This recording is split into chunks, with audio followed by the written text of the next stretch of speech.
أفلام غنائية في السينما المصرية سنة 1936. سنة 36 تم إنتاج 13 فيلم اتعرضوا في السينمات، منهم 2 غنائي، وكان أول فيلم يتعرض هو فيلم أنشودة الراديو لأميرة الطرب نادرة أمين،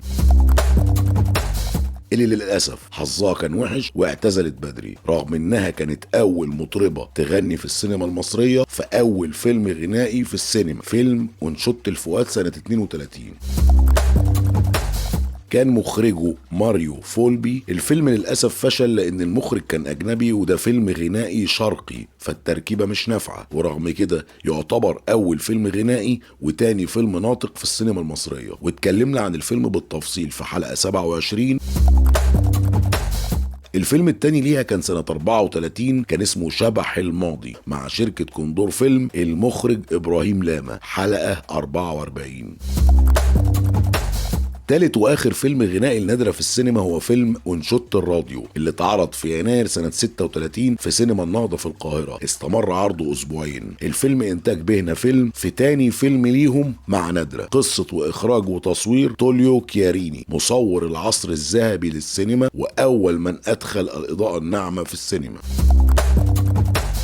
اللي كتب الحوار بديع خيري، الأغاني رشدي ماهر، لحنها عمالقة التلحين في مصر محمد الأصابجي ورياض السنباطي.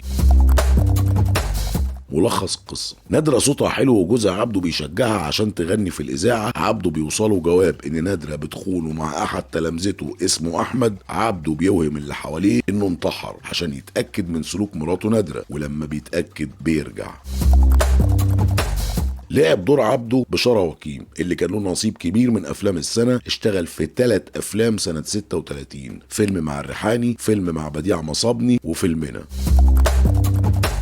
لعب دور أحمد الممثل أحمد علام، أحد قامات المسرح والسينما، ساب بصمة بأعماله في تاريخ السينما المصرية، والأول مرة المطربة اللبنانية المصرية اللي جت عاشت في مصر وارتبطت بيها المطربة لور دكاش، قامة كبيرة من قامات الطرب العربي. وده كان تالت وآخر فيلم لنادرة اللي ما كانش أحسن من أول فيلمين ليها. أغاني الفيلم محشورة في الفيلم، ما بتخدمش الدراما ولا بتعبر عنه. تناول الفيلم للقصة ما كانش حلو، الصوت في الفيلم ما كانش متناسق مع بعضه. في الاخر مشاكل مسؤول عنها المخرج ليدر العمل. تابعونا.